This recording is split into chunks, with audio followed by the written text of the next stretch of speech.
Om Asato Ma Sadgamaya Tamaso Ma Jyotirgamaya Mrityurma Amritam Gamaya. Om Shanti Shanti Shanti. Om, lead us from the unreal to the real. Lead us from darkness unto light. Lead us from death to immortality. Om, peace, peace, peace.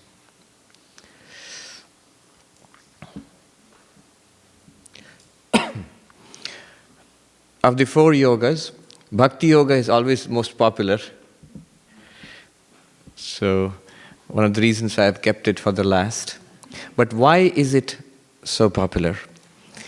If in jnana, the way of knowledge, we are that absolute reality and we do not know ourselves, and all we need to know is that we are Brahman. If it is so direct, if it is so effortless, if it is so instantaneous, then one should ask, why are not more people enlightened? If it's so easy and direct, there should be more Brahmagyanis, Jivan Muktas walking around. Well, the problem is with the fine print. If you look carefully, terms apply. Terms and conditions apply. What are the terms and conditions? Terms and conditions are the 4-fold qualification. Viveka, discernment between the eternal and non-eternal. Vairagya, dispassion for the non-eternal. Then the 6-fold treasures, these are disciplines. Shamaha, quietude of the mind. Quietude of the mind means focus of the mind on Vedanta. Damaha, control over the sense organs, motor organs. Then uparati, that means withdrawal from too much engagement with the external world. If you're working all week and partying all weekend, then no time for Vedanta, no energy also. So, uparati, withdrawal from too much engagement with the world. Then, and by the way, one meaning of uparati, secondary meaning is sannyasa, becoming a monk. Withdrawal from engagement with the world to that extent where one actually formally becomes a monk. So that's the secondary meaning of uparati. Then, samadhana, having withdrawn, now you have time and energy to dedicate. What do you do with that? Samadhana, focus. Settle down. Settle down on what? On Vedanta. Then titiksha, a spiritual toughness, a fortitude, that no matter what problems life throws at me, I shall pursue this spiritual goal. I shall pursue enlightenment. That is titiksha. Then there is shraddha. Did I miss anything? Shama, Dama, Uparati, Samadhana, Titiksha, Shraddha. A firm faith in the teachings of the Guru and the scriptures. Firm faith in the sense that these are true, but I don't understand them yet. Let me work at it, I will understand it. To that much conviction should be there.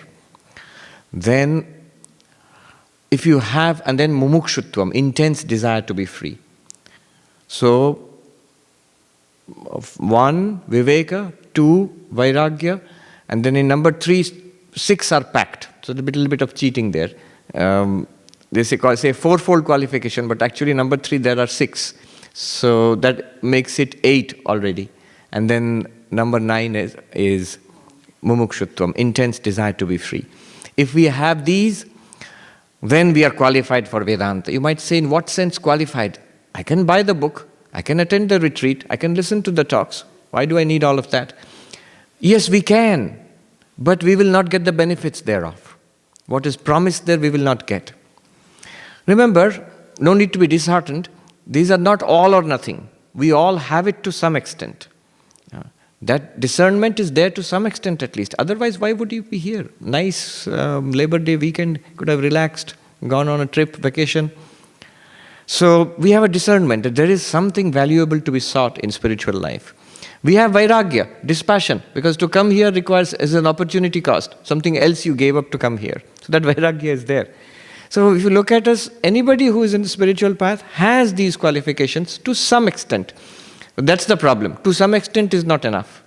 In Vedanta, these must be of a very high order of excellence. Otherwise, what happens is, if one still pursues Vedanta, there different grades are there. One is, there will be either no interest, or there will be interest but incomprehension, or there will be comprehension. There will be interest and comprehension and beginning to understand, but inability to put it into practice. Or there will be attempt at practice, the struggle will be too much. It seems too dry and steep a path. I understand this, but the moment I take it out for a drive in the road, it's too difficult. So these are the problems. I've seen this happen. Strange contradictions come up. If the lower nature is not purified, and we understand these things, Swami Vivekananda puts it very beautifully. He says, in this path, many come to an understanding, few realize. Because of the basic conditions which are required. So one may understand, actually, quite a clear understanding may be there. I have met scholars, pundits like this, who really have understood Vedanta. That in what is Brahman, in what sense we are Brahman, but the problems persist. I mentioned one scholar yesterday, 95 years old, whom I had asked about Sankhya and Vedanta, and he gave a wonderful answer. But he has passed away, so I can mention it. That in his old age, he turned to astrology.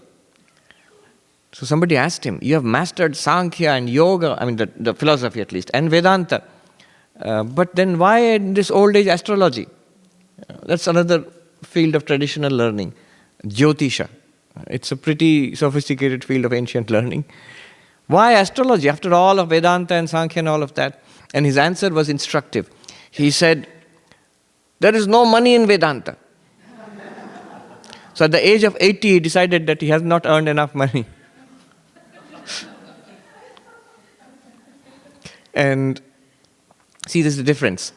Here is this two case studies. This great scholar, so one of the things he always considers as a part of his resume, his great achievement. This will make sense only to people who have come from India, I mean those who know the Indian scene. That one of the superstar in the Bollywood movie, Bachchan, yes, Abhishek, when he got married, and the film actress who was like a superstar of Bollywood movies, Aishwarya Rai, yeah. So it seems there was the astrological charts have to match, and there was some problem. And so this is one of the greatest scholars. He was actually called for consultation by the top Bollywood family. So he was flown from Calcutta to Bombay by plane, and he has to give his what is called his opinion on that. Now that he considers as a high point of his career, this great Vedantin, and all right, fine. There is a childlike pride in it. Case 1. Case 2. Compare this. I will not name her, she is living now. She is a nun, an American lady. She went to Banaras, spent a lot of time in our hospital there and served people there. And daily she would go, she's a white American lady, daily she would go to the temple of Vishwanath. And the priests there, they saw her and they realized that she is serious, and so they used to let her in separately. She would go in there and she would worship the Lord Vishwanath in the traditional way and all of that, every day, early in the morning. One day she said, usually there's a long queue. One day she said there was nobody. There was heavy security all around. And so anyway, she was waved through because the priest said let her through. She went in and did her usual puja, japa, meditation. And she noticed only 2 or 3 others were there. Probably somebody very special. A young man and obviously a young lady, he's probably his wife, and 1 or 2 elderly people. Probably a very privileged family. So they were there and they performed the worship also. And then they were let out and she also walked out, and then the whole crowd was let in. They were all standing in a long queue that early morning. So she asked, who are they? They said, oh, don't you know? That is Abhishek Bachchan and Aishwarya Rai that come to the temple to offer. She said, all right. I told her, Mataji, you don't know. In India, this would be a great news. People would be so gratified to know that they were in close proximity with. Now, you see these 2 case studies. One is a person fully learned in Sanskrit and in all the scriptures and everything. But what is lacking? The fourfold qualification is not high enough. Vairagya, dispassion, is not high enough. So that seems glamorous to him. And here is this other person who has no interest in these things. So she lives in Hollywood. She met the top people in Bollywood, but it makes no impression on her. She is interested in Vishwanath. She is interested in the puja. This is the difference between having the fourfold qualification and not having it. It has nothing really to do with learning or understanding Vedanta. That's a different thing altogether. Do you get the point? Now what happens is contradictions come up like that. So in Uttarakhand there is a saying, Rota hua jnani kisko pasand hai? Jnani, person of knowledge, who says, I am Brahman, but has many complaints. I often say, if you are enlightened, if you claim enlightenment, you have given up the right to complaint. In the path of jnana, you have no more right to complain. If you are really Brahman, and if you are convinced about that, if you have clarity, if you claim that, how can you complain? What have you got to complain? What complaints does Brahman have? One, on the path of bhakti, you have given up your right to be unhappy. It is a sin. In Vaishnavas, they consider the very interesting practices. For example, it is a sin to be unhappy in the presence of God. My little miseries, my little problems, no. You cannot bring this to the presence of God. You may offer it to the Lord, and Lord, you take care of it, but after that, if I am a bhakta, if I have devotion to God, I should be able to let go of it and let the Lord handle it. I should delight in the presence of God. Unhappiness in the presence of the Lord is an offense against the Lord. There are many interesting practices which we don't talk about in Advaita Vedanta, but if you follow any of the dualistic schools, they make interesting sense. For example, in the deity, in the presence of the deity, for example, a temple and the deity is there, you cannot bow down to anybody else. That's why we don't take pranams in front of Sri Ramakrishna. You cannot sit with your legs extended towards the deity. You cannot eat in front of the deity. Of course, it's prasad you may take, but usually people step outside to take that. So there are many, many interesting little practices. These may seem little rules, but they are all meant to enhance our awareness of the divine presence. That it is there. The most important person in your life, whom you consider to be really great, how will you behave in the presence of that person? Now consider someone 1,000 times greater than that. How will we behave in the presence of that divinity? So, bhakti is a remedy for all these problems, that which the lower nature not purified. I'm going for jnana. What happens is, for example, I have seen a monk who was a really great Vedanta teacher also, that he would lose his temper quite often. Now what was his explanation? The temper, losing the temper. Anger is an object in the mind. All perfectly all right. Drigdrishya Vivek and all that. It has nothing to do with me. I'm sort of imitating what he would say. Now, technically he is correct, but it is not a pleasing sight to see. Once he took an apple from the pantry, and the person in charge of the pantry in the monastery, where the food is kept, so he sort of unwisely said, Swami, who took the apple without asking? And the Swami was furious. He said, what? Are you accusing me of being a thief? I am a great master of Vedanta and you are accusing me of being a thief. And he went on and on and on about it. Now, Rota hua jnani kisko pasand hai? The jnani who, Rota means crying, complaining, grumbling, unhappy. Why is this problem there? This problem will not be there if the lower nature is purified, if the fourfold qualifications are there. But then what is the advantage of bhakti there? Do we not require qualifications? Is it so easy? We can be anything and still be a devotee? No. But the qualifications come pretty easily. The sadhana required for those qualifications comes pretty easily. Because love is there. Sri Krishna was asked this by Arjuna, which is easier? the path of knowledge or the path of devotion. And Sri Krishna was very clear. Avyakta hi gatir dukkham dehavadbhi ravapyate. The path of the unmanifest is difficult, fraught with suffering, with strain for the embodied. Now one must understand this. Embodied, everybody is embodied. Even the Jnani, all the great devotees, Jnanis, all are embodied. But embodied means if we are far too mixed up, if our primary identity is this body-mind, which unfortunately it is for most of us.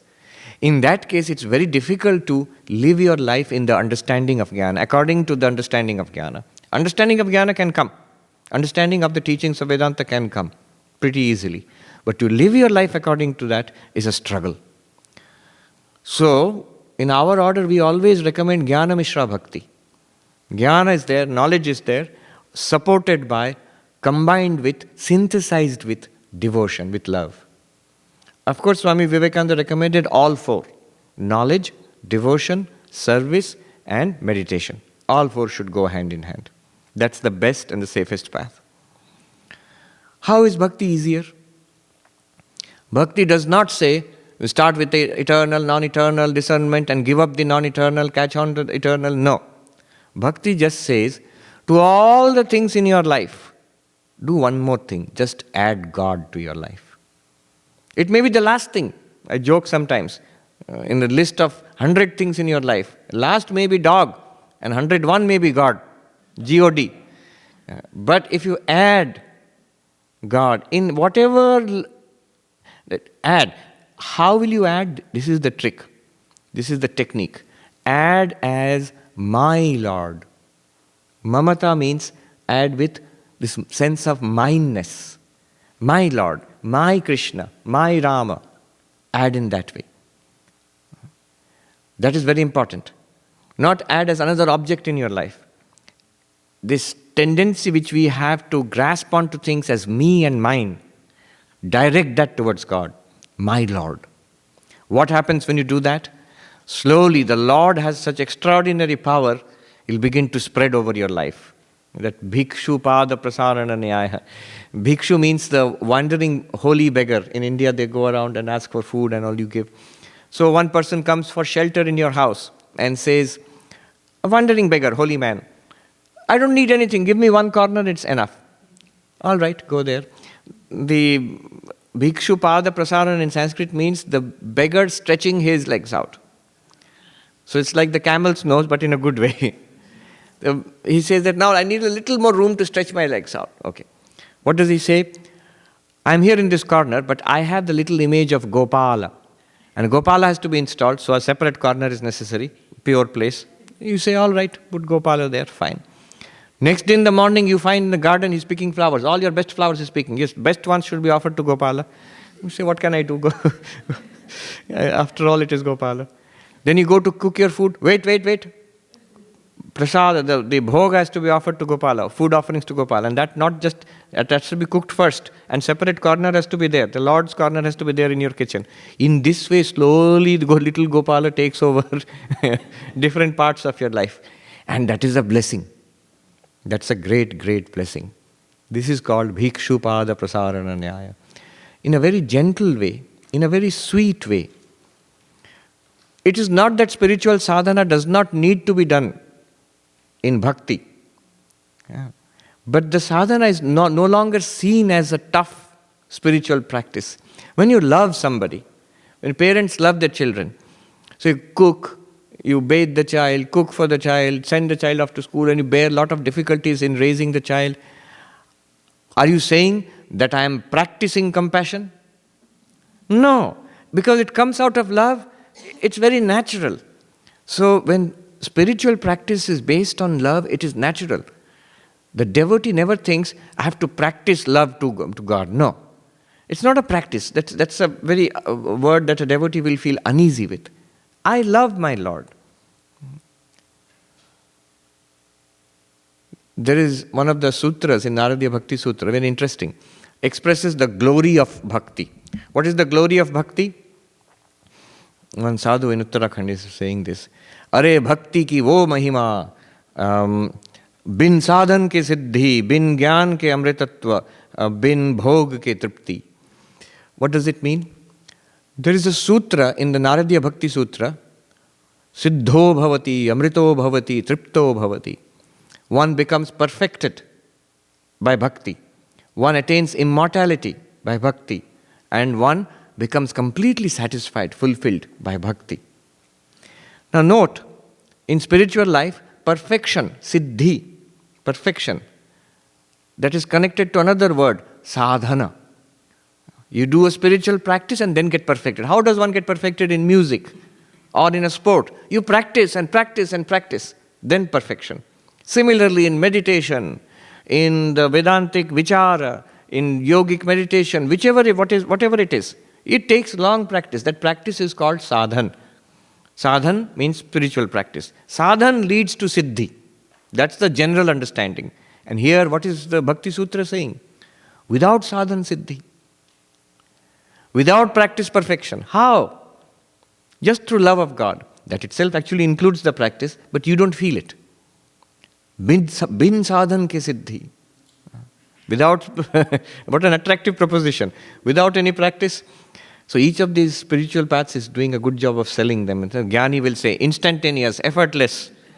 Bhakti says, without any practice, you will become perfect. Come here.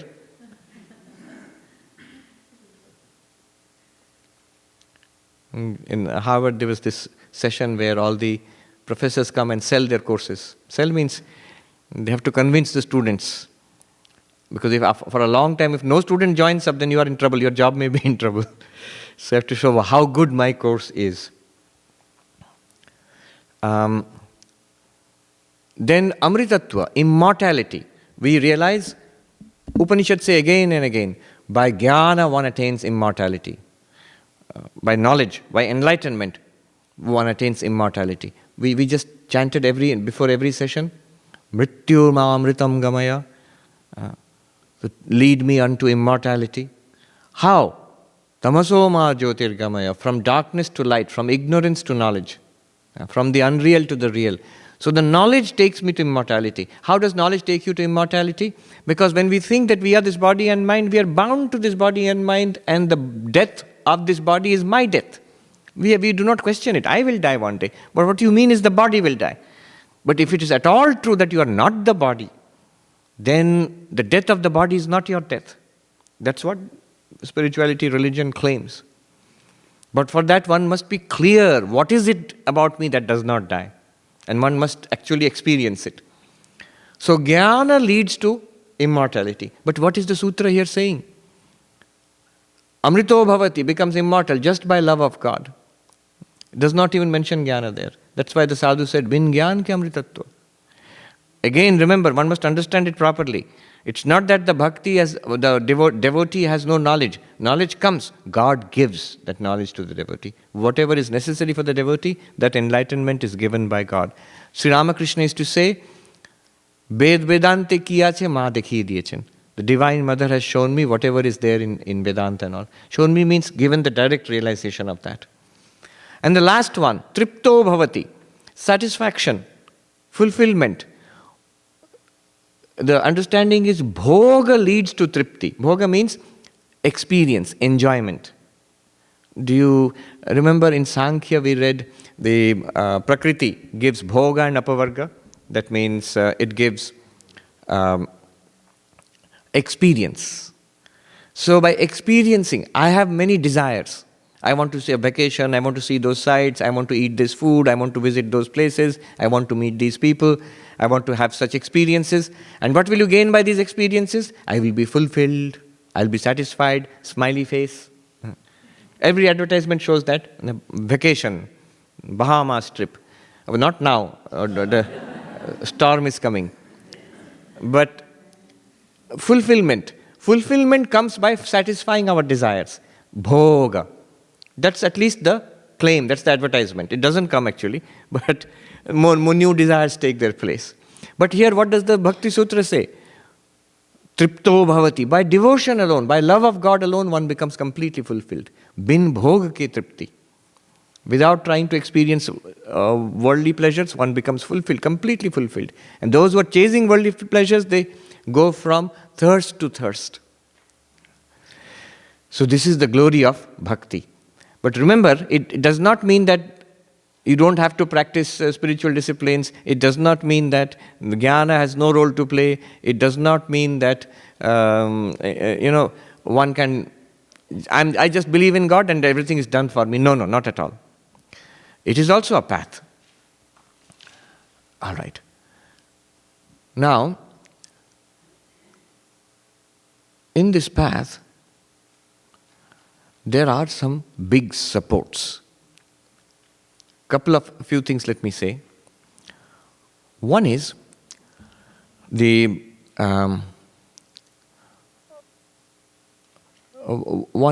name of God. The other one is the form of God. In Hinduism especially, we worship God in a variety of forms. Narayana, so many different beautiful images. Vishnu, Krishna, Rama, the avatars of God, Devi. Today is Ganesh Chaturthi, so Ganesha.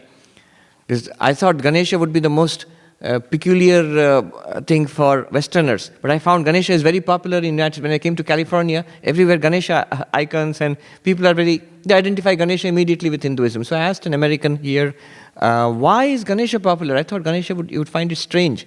Elephant god. Then he said, oh, who doesn't love an elephant? Elephants are cute.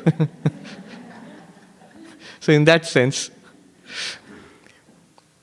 so different forms of God. And these forms are meant to attract and fix our attention. Are these imaginary? No.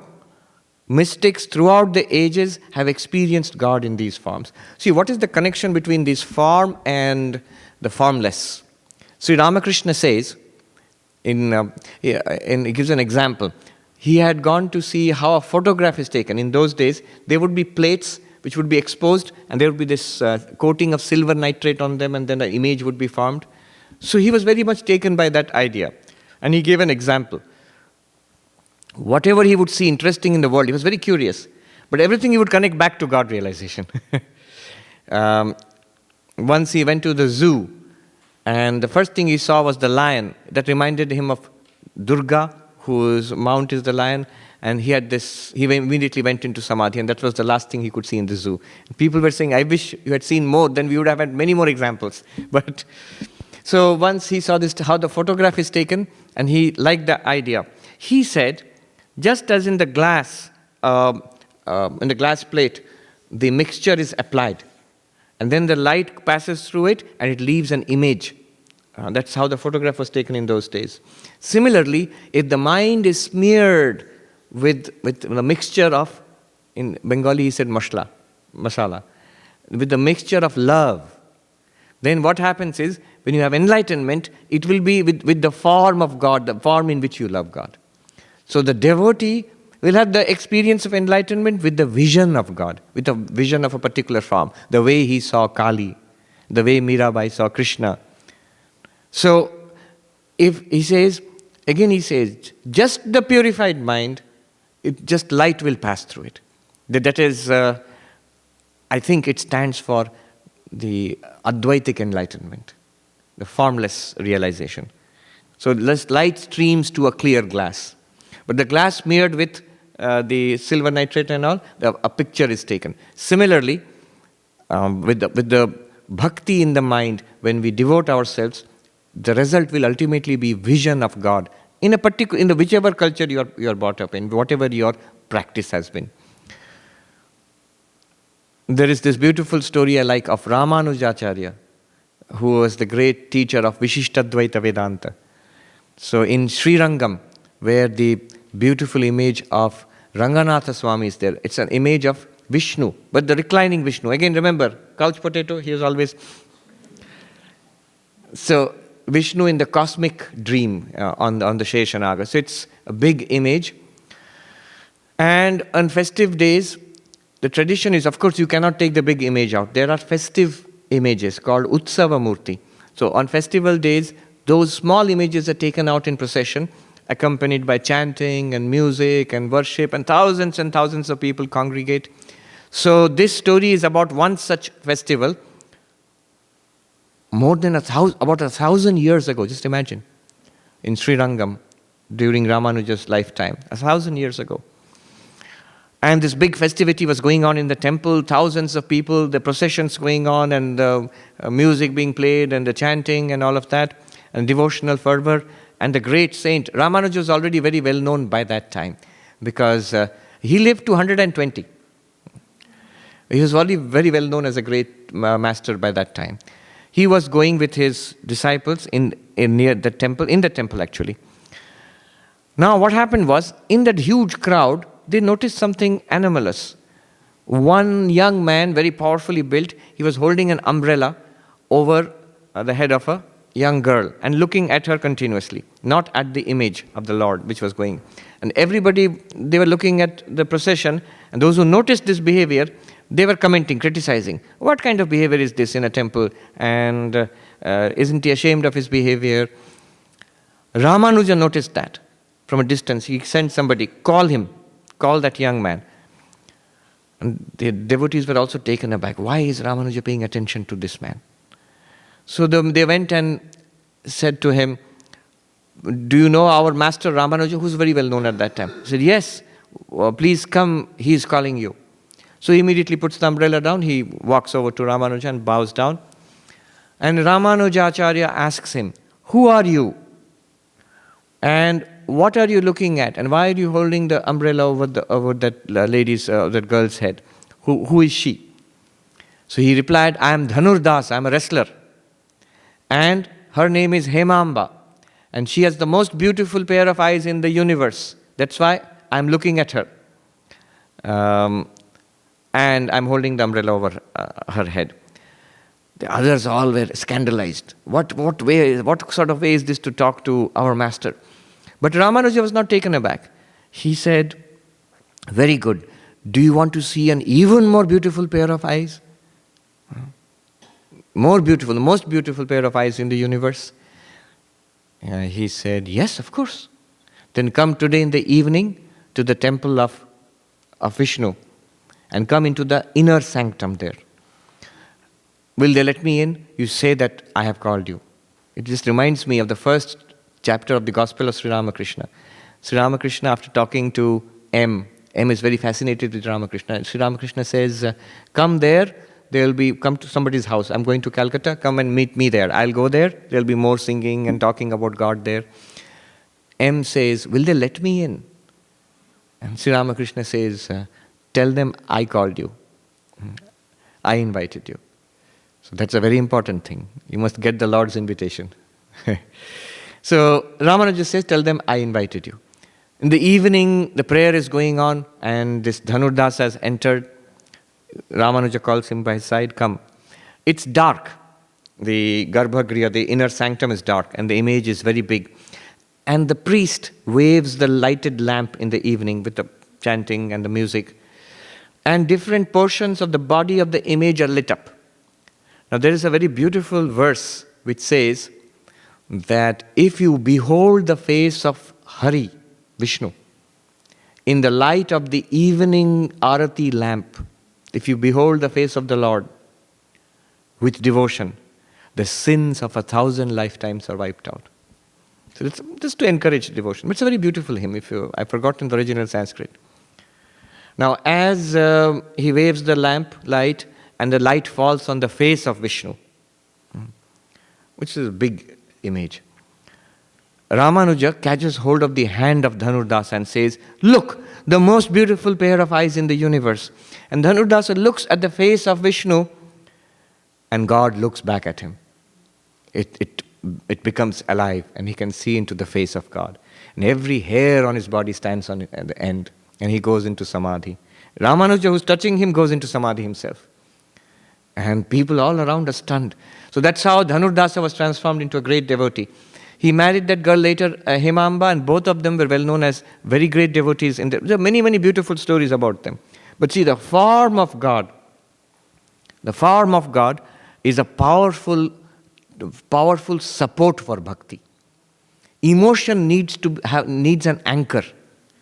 So at the beginning, it may be a picture, it may be an image, it may be whatever it is, but some form where you focus your love, your devotion, your attention.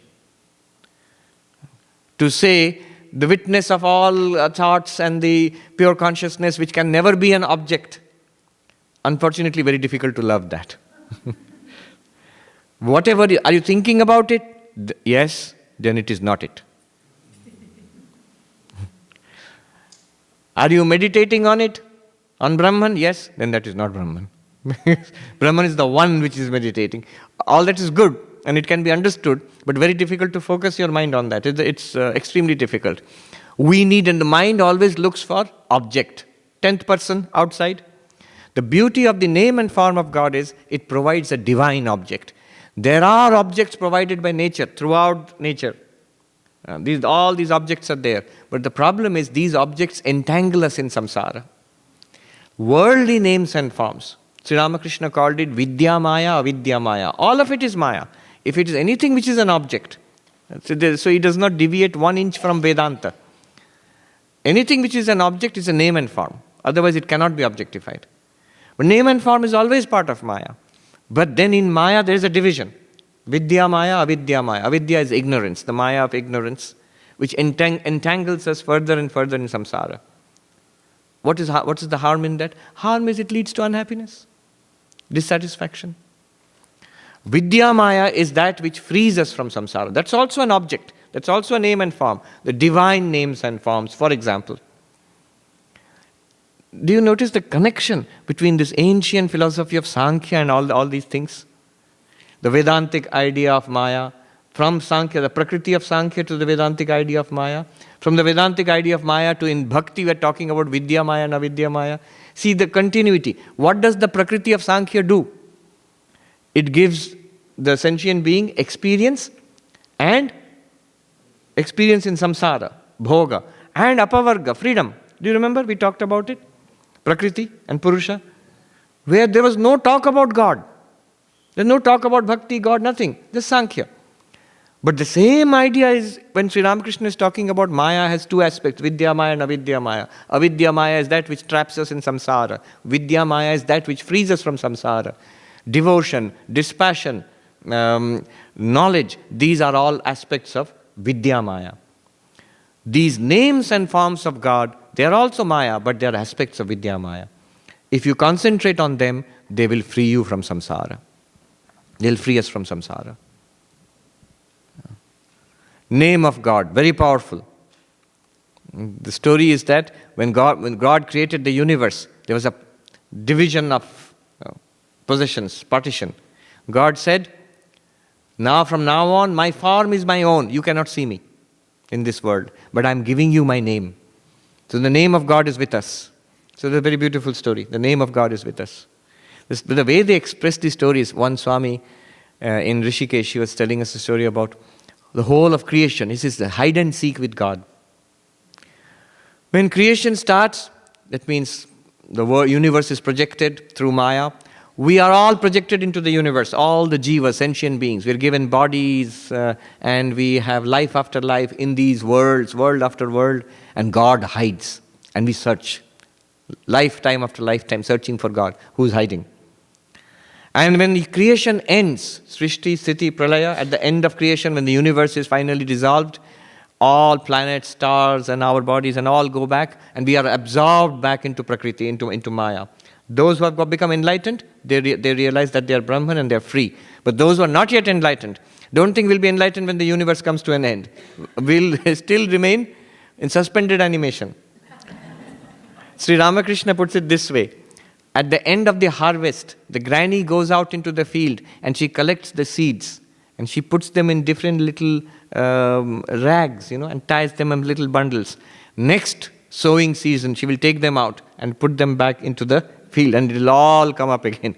So we will remain absorbed in Maya. No, it will be like deep sleep. We have no sense of our separate existence. But all will spring back again. With all our peculiarities and eccentricities will be back again into the world, next creation. So when we are absorbed back into Maya, God alone is there with Maya. But we are not there, and God is searching for us. Where did those fellows, where are they hiding? And then He finds us and projects us back into this universe again. So cosmic game of hide and seek, this Swami told us. So name and form.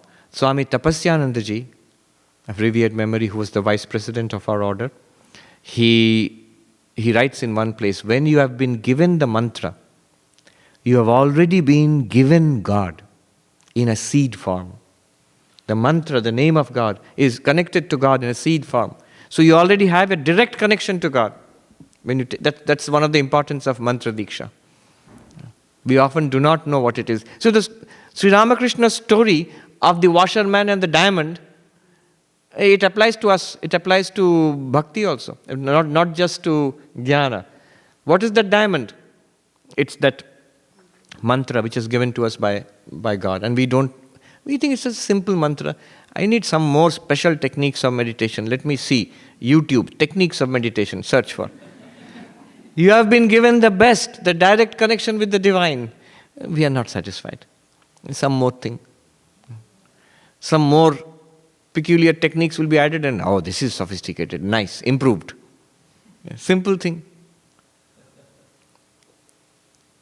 Sri Ramakrishna, somebody asked for advice for some spiritual problem. He said, clap your hands and take the name of the Lord. And the pappaki, the birds of sin who sit on the tree, if you clap your hands hard enough, the birds will fly away. So these birds of sin who sit in the mind, the tree of the mind, they'll fly away. You take the name of the Lord vigorously and clap your hands. This person was not at all satisfied. It's too simple. Thought it would mean some, tantric technique, pranayama, breathing technique, some sophisticated philosophy. All these things will be there, whole package, then I'm satisfied. Won't do anything, of course, but satisfied. This seems too simple. So name and form of God. Now, let me give you some practical point here. What is to be done in life? One of my favorite sutras in the Naradiya Bhakti Sutra, towards the end, 79th Sutra. I'll mention this and bring it to a close. 79th Sutra, Narada Bhakti Sutras. The 79th Sutra is Sarvada sarva bhavena nischintitehi bhagavan eva bhajaniya. What does it mean? At all times, in all ways, without any care at all, love and worship the Lord. Love and worship the Lord alone. I'll repeat. Sarvada, at all times. Sarva bhavena, in all ways. Nischintitei, without any care of the world. Bhagavan eva, Bhagavan the Lord, eva, alone. Bhajaniya is worthy of being worshipped. Worthy of being worshipped. Or is to be worshipped. What does that mean? It says nischintitei, without chinta. Chinta means anxiety, thought of the world. Chinta usually is thought of the world. There is an old Sanskrit saying, Chinta chita samakhyata, chinta chitatopi adhika, chita nirjivam dahati, chinta jivitam hi dahyati. Anxiety, thought of the world, care of the world, cares, and I've got so many problems, woes in the world. It is called, Chita means the funeral pyre, where after death, Hindus, the body is cremated, the fire which is lit. So that's called Chita. So it's a play on words. Chinta, anxiety. Chita, funeral fire. So anxieties are like the funeral fire. Anxieties are worse than the funeral fire. Why? The funeral fire burns only a dead body. Anxiety burns a living body. Worship the God without any anxiety. Surrender all your worries to the Lord. Waves in the ocean will never cease. I will take care of the samsara, certain problems will be solved, then I will call on God. Then I will call on God. Never happen. And all the while time is going away. Kala kridati gacchati ayu. Shankaracharya sings, time is playing, life is slipping away between. Like they say sands of time, those hourglasses were there, the sand would trickle. It's going away very fast, day after day. Dinamapi rajani sayam prata, day and night, evening and morning. Sayam prata, shishira vasanto punarayata. Spring and fall have again come and gone. Kala kridati gacchati ayu. Time is playing, dancing, and life is passing by. Tadapina munchati ashavayu. Then, even then, one does not give up the hope of attaining satisfaction in this world. One more thing, I'll be happy. Let my child complete the education, then it's fine. No, let him get a job, then it's fine. No, let him get married. The child will get married, then it's fine. No, grandchildren are there. Now I have to repeat the whole cycle with grandchildren. There is no end to it. In the middle of that, right now, start. That's the beauty of bhakti. Jnana imposes very severe conditions, entry conditions. But bhakti says, start right now. Devotion. How? Sarvada, at all times. See, at all times, again and again we are told that in devotion, all the time you have to think of God. But forget all the time. Sometime. The practice is this.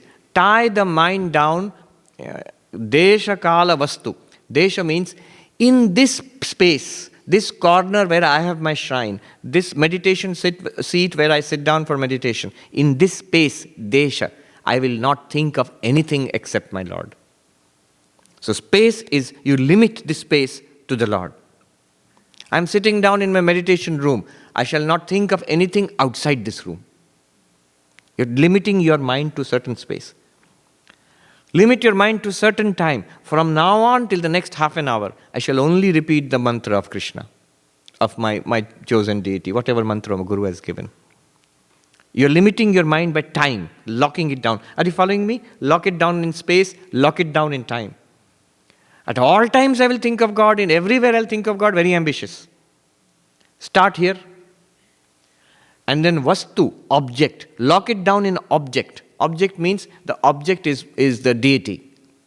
My Krishna, my Rama, my Gopal, I'm thinking about that. My Rama Krishna, I'm thinking about my Lord. I'm imagining in the lotus of my heart the luminous, loving form, glowing form of my Lord. And anything else? No. So the mind is told, this object, for this period of time, in this space. Desha kala vastu. Use this to lock it down. Yes.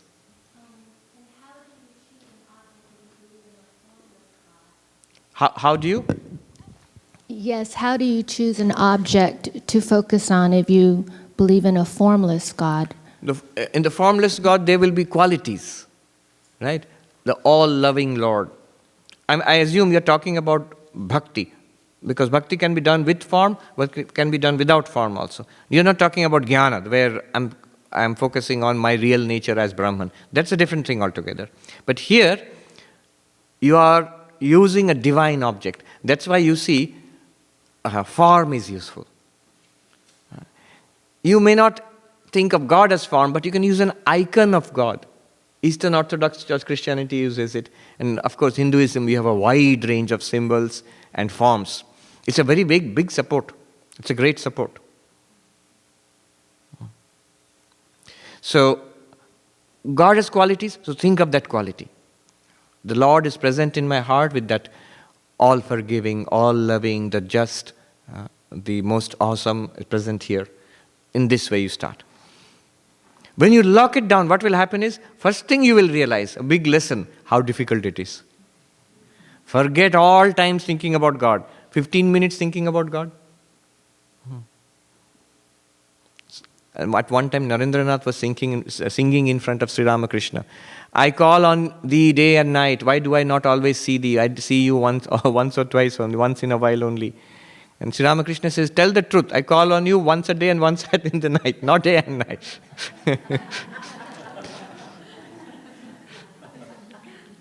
When we try to do that, we will find it's difficult. Why is it difficult? Here comes the whole thing about spiritual practice. Do you remember impure mind, purity is required, scattered mind, concentration is required, ignorant mind, knowledge is required.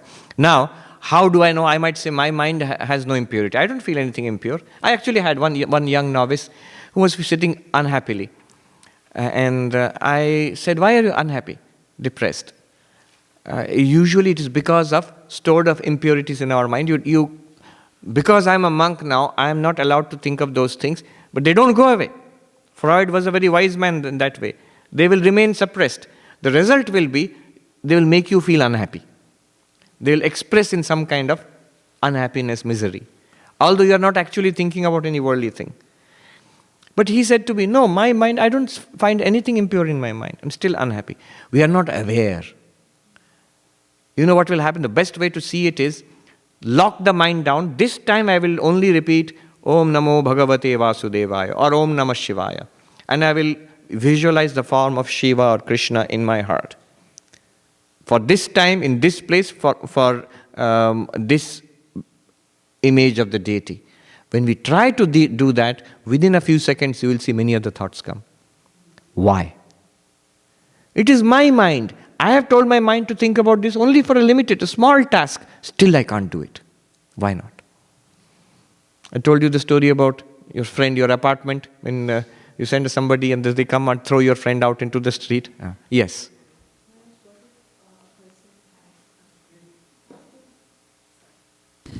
What if with that same goal, a person says that I want to repeat the name of Lord for 1 hour or 15 minutes, as you said. The person may not be able to do it with eyes shut, but let's say the person is absolutely able to do it when she or he sings out the Lord's name. Then would you consider that to be the same? Certainly. So you start where you are comfortable, what works with you. But my point here was that there are impurities in our mind, in all our cases. That's why we cannot focus. If you cannot focus in one way, the thing is, the subtlest things are difficult to do.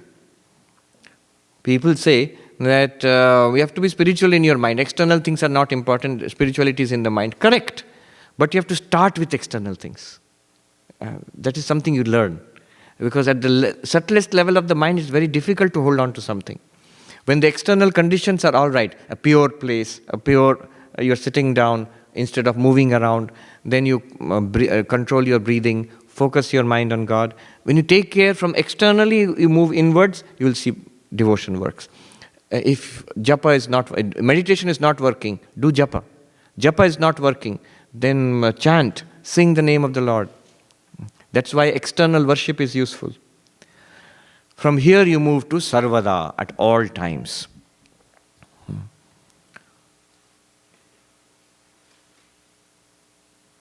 There is a saying that at all times, think about it.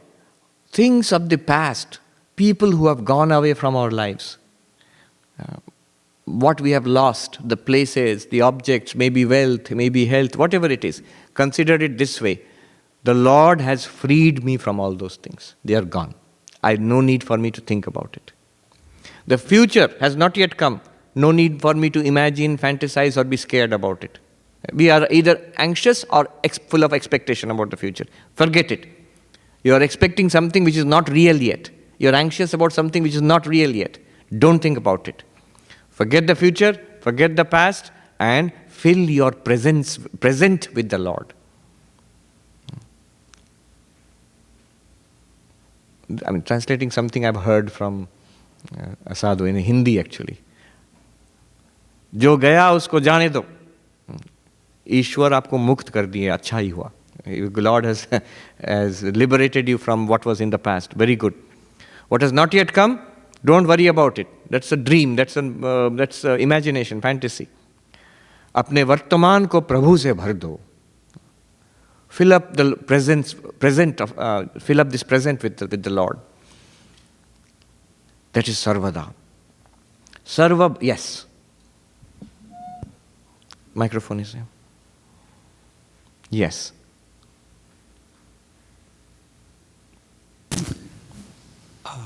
Could you please go back to the friend who you wanted to invite into the mind? And there was someone else there, and they just threw this friend of yours out. Is there a practice? Is there an advice on how to deal with this situation. Yes, this is the way. Actually, the story was to show that we are often not aware of the condition of our mind, the presence of impurities in the mind. As that young novice said, no, my mind is pure. No, no, no. That's an unwise thing to say. You try it yourself. When you try it, it will be like that. That is the example given by Swami Sarvapriyananda. You have an apartment and you send your friend, it's my apartment, my friend can stay there. Here is a note to the caretaker. But your friend gets tossed out onto the street. Similarly, it's my mind. I'm putting the mantra in there and the mantra gets tossed out. Why? Because the mind has been taken over by all the rubbish we have invited into the mind. So then how do you deal with it? All these practices are for that. If it's not working, the mantra is not working. All right, don't struggle at that level. Come out to a more external level. Do it physically. Offer a flower, chant. That's why this physical worship, puja, you have it in Hinduism, but you have it in something like Tibetan Buddhism, where there's no God at all. And yet there is so much, it's full of ritualism, from morning till night, going on, ritual. And big horns are being blown and chanting is going on. Why? These are all supports. If you try to deal with it at that level, it's that little mantra and these tough guys waiting to throw the... But now you need some tough guys on your side, which is bring the energy, the physical energy, the vital energy into play. So do something with your hand. Arrange a dish of flowers, a sandal paste, a food offering. Have mantras which you can actually speak out. Have a shrine, a deity which is cleaned and kept up properly. What are you doing? You're engaging your body and your prana and all of that. When you study, when we taught kids how to study, boring, difficult. Why boring and difficult? You know why it's boring and difficult? The psychology has to be understood. We have a certain bandwidth of attention. And the more you can focus of that bandwidth into your object of concentration, more concentrated you will feel. But if you take only a little bit of that, I'm reading the book, so it takes only a little bit of my cognitive capacity. The rest is free. Because it is free, and I'm not really interested in this book, my school assignment, homework, or whatever it is, my mind is free. Now it's free to roam around. It will think of many other things. That's why when the mind thinks of many other things, all of which are more attractive than my homework, then I feel this homework is so difficult, boring, unpleasant. What is the way to engage? We would teach the kids active reading. Don't just look at the page and flip the page. You would often complain, we studied half an hour, but what I was reading, I don't even know what I was reading. Why? Page is open, mind is elsewhere. Now, how do you get the mind there? Active reading. So we would say, underline, make annotations, write down notes, ask questions, stop for a while and review. Ask the mind, what have you absorbed? So when you physically engage the hands and the eyes and the writing, all of that, the modern technology sometimes can be a problem. How education has changed, now I'm realizing. Actually, many years earlier, I went to learn something, Nyaya philosophy in India. And that was after a long gap. I was in college and then I joined, all this digital revolution came. And I saw how education has changed because of technology. So the scholar would painstakingly write a Sanskrit verse in a chalk on the board. And the younger students there, who are philosophy students, even they were neuroscience students and all, they would whip out their mobile phones and take a picture. To the fury of the Pandit, who would say, if they would at least bother to write it down with their own hands, it at least goes through the mind and the nervous system in the hand. And it's there in the picture. Mobile may be enlightened, but you will never see it again. So active reading. What the puja does, what the chanting does, it engages other faculties. And so attention is more and more cognitive bandwidth, your psychic energy is focused into the object. Then it becomes easier. Instead of struggling at a very subtle level, you involve the more powerful, more physical aspects of our nature. Yeah. Yes. He's coming. Swamiji, sometimes when one is deep in meditation and meditating on your Ishta, the figure of your Ishta, on your Ishta, I should say, not the figure. As one goes deeper and deeper, there are times when, you no longer see the face of your Ishta, the body, the form of your Ishta. And there is a kind of blankness. What should one do at that stage? If you become aware of it, then revisualize the deity. I'm just in an absolute blankness. The blankness is often very peaceful and restful. But again, after some time, revisualize. Otherwise, what will happen is that blankness will go away after some time and something else will enter in its place. So bring your mind back to the practice again. Sarva bhavena, in all ways. So sarvada at all times, sarva bhavena, in all ways. In all ways means mana brahma iti upasita. Upanishad says, the mind itself is Brahman. Think about it, a very Advaitic idea. In Advaita Vedanta, what we do is, beyond the thoughts, the consciousness which illumines the thoughts, I am the witness of my thoughts. We did that Drigdrishya Viveka. Beyond the mental sheath, the sheath of the intellect, beyond the causal sheath, manomaya, vijnanamaya, anandamaya. But then the opposite is also true. Every thought that we have, every feeling that we have, what is it made of? What is its reality? If non-duality is correct, Advaita is correct, then that thought also must be Brahman. What is the snake actually? The rope. What is each ornament made of? Golden ornament. Gold. Where will you find except in the water, except in the waves? Where will you find Brahman except in the thoughts? If you have this idea, my Lord alone is dancing in all these forms. What are the forms? These thoughts. In puja, it is a mantra is there. In meditation, nityam indriya karmani, the activities of the senses are the dance presented before the deity. The deity is sitting in your heart and shining, and the senses, seeing, hearing, smelling, tasting, these are the entertainment presented to the deity. See how you connect. Sarva bhavena. And outside, in the 10th chapter of the Bhagavad Gita, Vibhuti Yoga, where Krishna says, Arjuna asks, how am I to imagine you when I interact with the world? So, in the Vedas, you get wonderful descriptions. The sun and the moon are his eyes, the fire is his mouth, and so on. Whatever natural phenomena you see in the world is connected back to the divine person. It's not just imagination, because if Brahman is the only reality, then all these things which are appearing are appearances of Brahman. So connect the sky to Brahman, the sun, the light to Brahman, fire to Brahman, the air to Brahman, the water to Brahman, the earth to Brahman. All this is Brahman. Somebody asked a question. These monks are very humorous in the Himalayas. Somebody asked a question. This is very bad. I'm walking on the earth. How can I think the earth? Am I walking on God? It's very bad. I can't think like that. He says, no, ye bhi Bhagavan ki seva hai. This is also the service of the Lord by walking on the earth, which is God. How? Then he told a story. He said, when we were little kids, we had an uncle who was a huge man.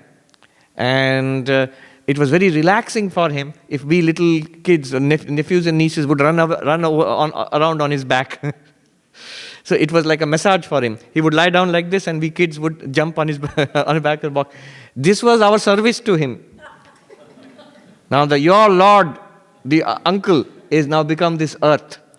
And the Lord is very happy if his children walk around on his back. Now you see, what a cute way of putting this. Yes. Yes. I just,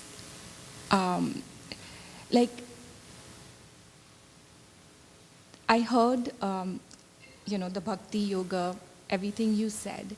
Keep and the yet, mic near your feet. Yet I'm having trouble reconciling when I look outside or my own experiences growing up, like seeing that, very bhakti-oriented people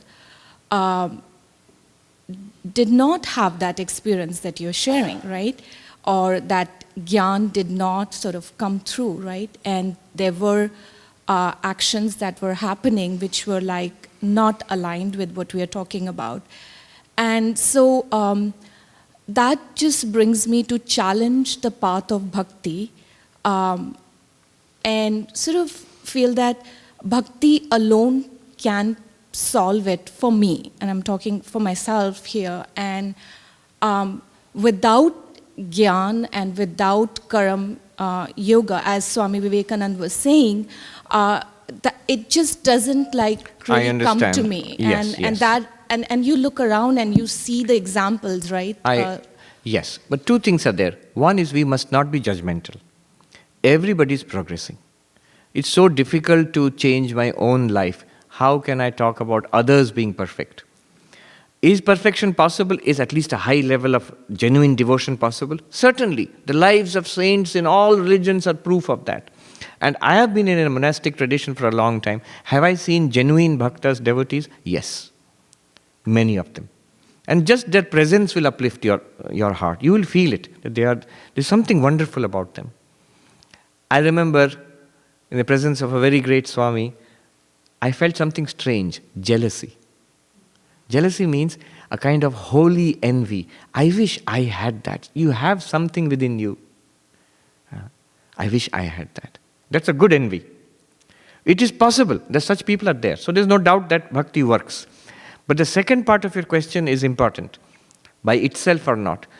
All of these paths by themselves can lead to enlightenment. Swami Vivekananda clearly says, but it's much better, much more effective, much safer to practice all of them together. Swami Vivekananda said, each soul is potentially divine. The goal is to manifest this divinity within each word is valuable. Manifest this divinity, not know this divinity, not understand this divinity. Manifest. Manifest means it must become, first of all, real to me, one. Second, it should be somehow expressed in my thinking, speaking, and behaving. That rota hua jnani problem should not be there.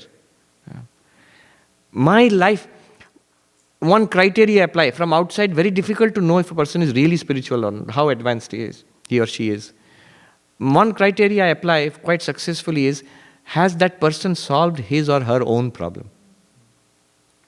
Is that person stable, fulfilled over a long period of time? Is there deep joy? Do you feel that, this person? All right. But how do you do it?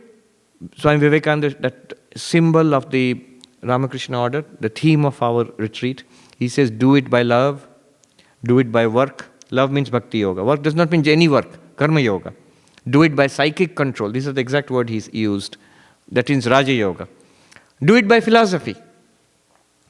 So the philosophy professors will be very happy in Harvard. So do it by philosophy. Then he says, by one or more or all of these. By one, which means he's acknowledging each one can take you to that realization. He's not denying it. Or more, it means you can combine. And in spiritual life, you'll see most sadhakas, they combine. Or all of these. And be free. Books, temples, doctrines, churches are secondary details. So this spiritual freedom from all suffering and limitation through these paths, that is the goal. Now, what is Swami Vivekananda's preference? He says harmony of the four yogas. More than once he has said, all four must be there in our lives. All four together is actually easier than one. We have all these powers. We have the affective domain, emotions. We have the cognitive domain, understanding. We have the cognitive domain, willpower. Power to do, power to understand, power to feel. And of course, all of these are combined with the power to concentrate. This is Raja Yoga, Bhakti Yoga, Karma Yoga, Jnana Yoga. All of these should be combined. There's a nice essay by Swami Premeshananda, Yoga Vigna. He was a great, in his lifetime itself, he was considered a Jnani, an enlightened person. Yoga Vigna. It has been translated recently. It is something written to a monk, young monk, warning him about the problems in each path. The problem is, if you read that, you will say, then I won't practice anything. I am safe from all the problems. The problem with Bhakti Yoga is, he says, it leads to emotionalism, sentimentalism. At every other thing, tears come to the eyes and singing and dancing, very fine. What about life? Same. It leads to involvement in too much, maybe ritualism, festivities. You'll see a lot of food and songs and festivity. Not our ashram, not Vedanta society. If you compare with other Vedanta societies, they all accuse us of being very dry and very minimalistic. Then that is one aspect. Then you have karma yoga, which is very good, but its danger is extroverted. All the time busyness.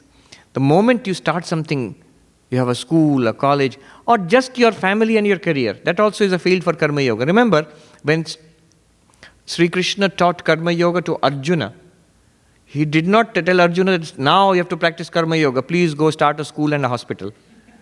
He said, do your duty, transform your duty right now into karma yoga. So your family, your job, your life, it can be transformed into karma yoga. Everything that we do, whatever we do can be connected to God. But the problem is, it leads to an external busyness. And you feel good. I'm doing good work after all. But that's also not spirituality. And Swami Sarvapriyananda has very harsh words. Remember, he was writing to a monk. And we are engaged in so many social service activities. So he writes some harsh words. He says, that was the time of British rule there in India. So the first lady was the wife of the Governor General. Lat Sahib Mem, the Mem Sahib is the, so in the old language they used to say. Now the first lady, the lady so-and-so, the wife of the Governor General of India, she was the last one. This is way before that, long before Mountbatten.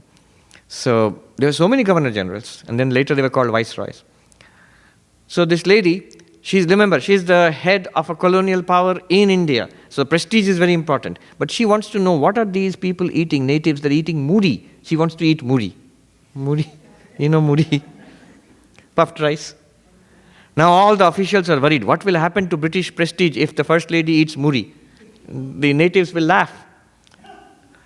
Now how do you solve this problem? But she is interested. She wants to know what it's like. Why are they all eating muri? So they solved the problem. What did they do?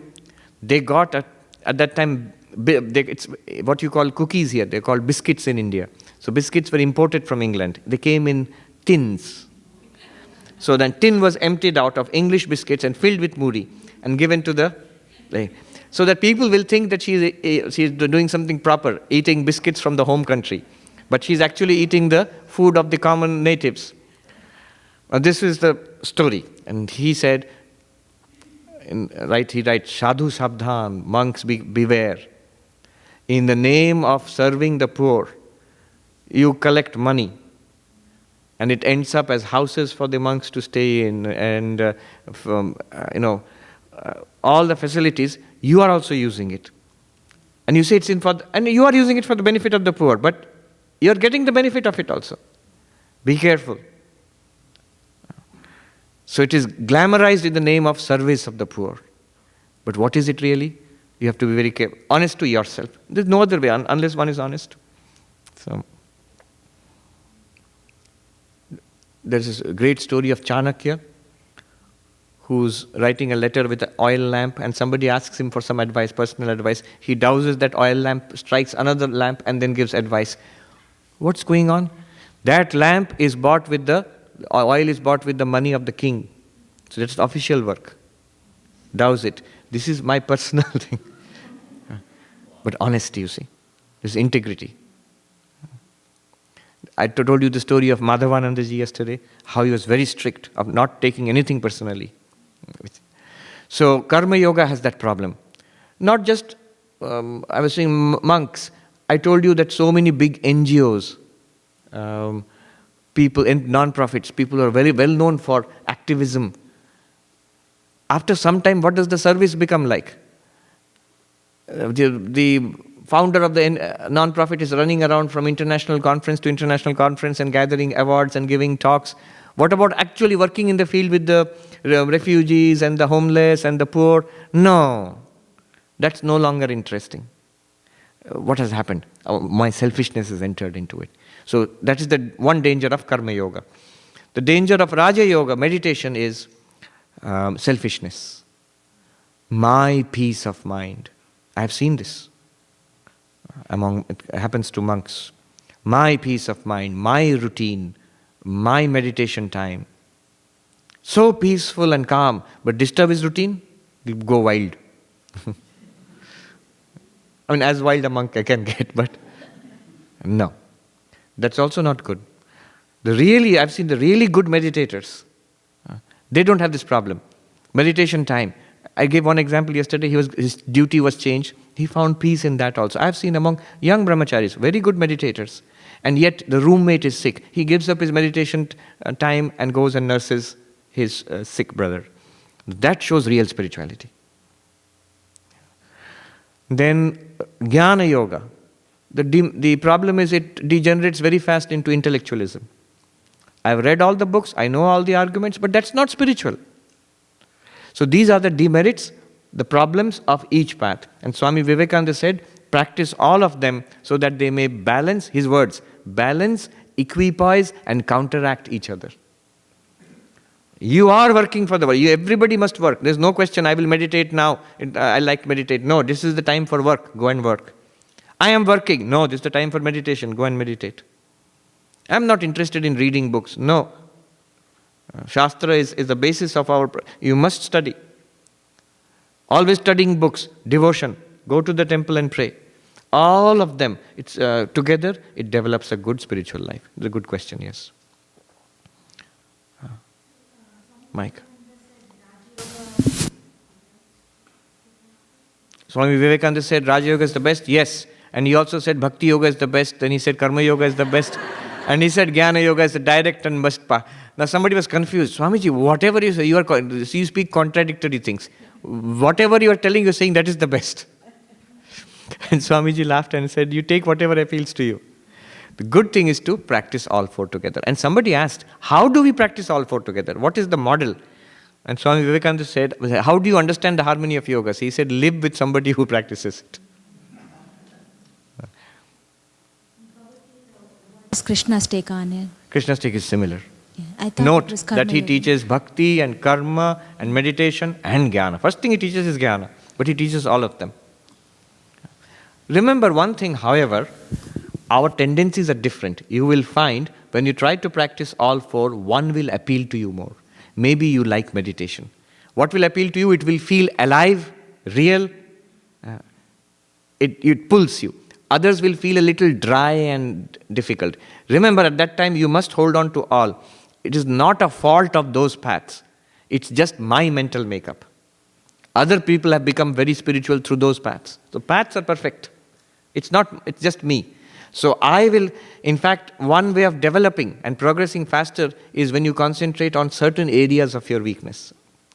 So all four should be practiced, but it is sure, if you find one is dominating, don't be worried. It is correct. One will dominate. One will dominate. You may basically be a bhakta, and on the basis of that you do all others. I am reading the Gita, not as a jnani. It is the words of my beloved Krishna. That's why I am reading. I am working and feeding the poor because I see my Krishna in them. When I meditate, I visualize Krishna. And of course, bhakti is there, devotion throughout. This is all four yogas on the basis of bhakti. Yes. Swami, I wanted your guidance on the subject of parampara. All of us were born into a certain way of life, which based on history, tradition, home traditions, maybe a family priest, inculcated in us a combination of mantra, ritual, puja. There was a certain way of life.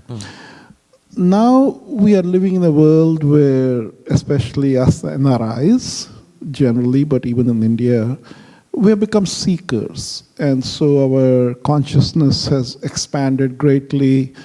We become aware of the larger technologies of the inner journey that are available. How do we, I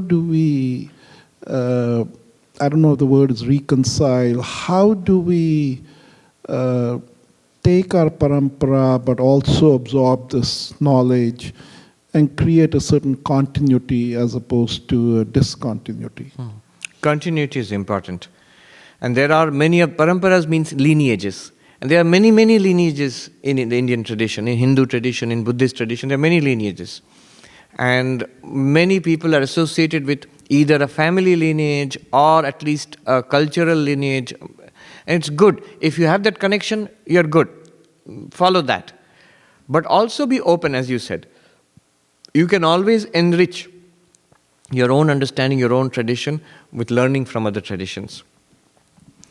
And if one does not have access to such a lineage, or if you have an access and yet you are not particularly interested, sometimes lineages have become, orthodox, old, not available, not particularly inspiring, maybe just a mass of rituals, no particularly great teacher is available there. Then one may take up another lineage. But be careful that it is a lineage. See, this is a danger in modern times, that people who are not set in some kind of tradition, and they say, where did you get all this? All is my invention. That is not a good sign. I give an example. In Manhattan, you want to buy a computer and you go, the Apple shop there is called Big Apple, naturally, Manhattan. So you go to buy, and outside the shop, this rather shifty looking guy is standing there and says, come. What happened? I will give you a computer. I have made it. Better than those fellows. Oh, really? Where did you make it? In my garage. It is better than that. And cheaper also. Now the problem is, how do you know? It may be, but it may not be. Most likely it may not be. Second, there is no backup. Apple at least has Apple Care, they call it Apple Care. But where is this garage care? No. And what is the proof? Apple has so many satisfied customers. What is the proof that this person has some satisfied customers? We don't know. It's too much of a risk for a big investment. And the greatest of investments is spiritual life. So better to go for a lineage where you know it is existing for a long time. There are texts which you can independently verify what this fellow is saying. Where is he saying it from? Give me one example of what you are saying. There are other sadhakas who for centuries have practiced these things and have experienced some of it.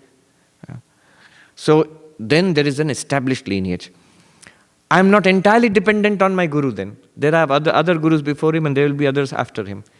So that's why in the Ramakrishna Vivekananda lineage we find it's like a place where all other streams, whether it's Vedanta or Bhakti or Tantra, or it opens up to Christianity and Islam and Buddhism and all forms of religion, and all pitched at the highest level and open also. You are not told that you have to restrict. You have come to our lineage, you have to restrict yourself to this. You cannot read that book. No. The good and holy book, you can read it. So some lineage is necessary. There also, do not be too picky. I'm looking for my guru. Very good. I met in Himalayas, especially Westerners. Backpack. Come to India. Why? I'm looking for my guru. Good. But 20 years later, if I catch you roaming around the Himalayas, I'm still looking for my guru, there's something wrong. You know what is wrong? Somewhere very deep inside, I am looking for the enlightened master. Why? Others are not good enough for me. Who am I that I deserve? Somebody, the story of Narendranath and Sri Ramakrishna. Have you seen God? And Sri Ramakrishna said, yes, I have, as I see you more clearly. So one devotee went to a senior Swami and said, sir, have you seen God? His answer was, I am not Sri Ramakrishna and you are not Vivekananda. There is a subtle point here. What is the point, That I trust my thinking above others. It's an individualistic world. But that also shows a deep attachment to body and mind. What makes the product of this mind better than the product of a million other minds? Why must I listen to this mind alone and not to those minds? Of course, I will keep my own thinking. But at the same time, I must listen to others. Sri Ramakrishna says those who have eagerness for spiritual life, they will take whatever is available and start. The one who is thirsty, the water in the puddle, he will be so desperate, he will remove the scum on the top and drink that water also. It may not be healthy. But the one who is not thirsty, sparkling water, otherwise. Alpine water. So, lineage, important, but there also don't delay, start. Last question, one more. Yes. We started with good jealousy, but you did not finish. How to overcome that? Not overcome it, that's good. Increase it. I want that. Bad jealousy is, that person is a millionaire, I want to be that. That's bad. Initially, depends on a person's progress in spiritual life. Initially, no interest in spiritual life, wants to be very successful in the world. You know what I will say? Yes, that's what you should do. That person must experience. If you disturb that ambition by saying that is Maya, that is nothing, here is God, and you will realize God, and then you will get overcome suffering, what will happen is the desire is not fulfilled. There is no conviction on this path, and you are harming that person's spiritual progress. Go ahead. For a young person, for a person interested, moving hard towards this world, say go ahead, but the only thing you can do is add a little bit of wisdom there. Watch. Go ahead with intelligence. Try it out. Is it making me happy? Is it making me stronger? Is it fulfilling its promise? I'll leave with this last thing. This all the time think about God. Sarvada, very interesting thing is there. Ask yourself this question. The thought of the mantra and my Ishta Devata, which other thought is more valuable than that? Mind has many thoughts. Which other thought is more valuable than the thought of God? And your mind will tell you actually nothing, almost nothing. There may be some urgent task to accomplish now, you may have to think about it. Other than that, 99% of the thoughts in our mind are worthless. Worthless. So, there are robbers, this is the example given. There are robbers who do this. They will throw some interesting thing like maybe $1 or something in front, and if somebody gets attracted to that, goes to pick it up, they will use that opportunity to pickpocket. Your attention is diverted there. Similarly, samsara, what it does to us is, it makes us interested in half a dozen things, and then pickpocket. What is pickpocket? The thought of God, mantra is gone. Samsara takes it away and engages you in those things. People protect their grains in the granary. They will throw a little bit of sugar in front, so the mice will run around. Whole bagfuls of nutritious grain is there. They will ignore it throughout the night. They will run after those little bits of sugar. Why? They are attracted there and they miss it. Similarly, God is there. We have got the mantra. But all those other thoughts, temptation and terror, fear, anxiety, temptation, that's what pulls us into the world. Carefully pull your mind away from that and apply it to the mantra, apply it to the thought of God. So with this beautiful idea, I pray to Sri Ramakrishna, Ma Sharada Devi, and Swami Vivekananda, may they bless all of us with devotion, with knowledge, with dispassion for worldliness. May we all grow in spiritual life. May our lives be blessed, and may the lives of those around us be blessed. Om Shanti Shanti Shanti Hari Om Tat Sat Shri Ram Krishna Arpanamastu.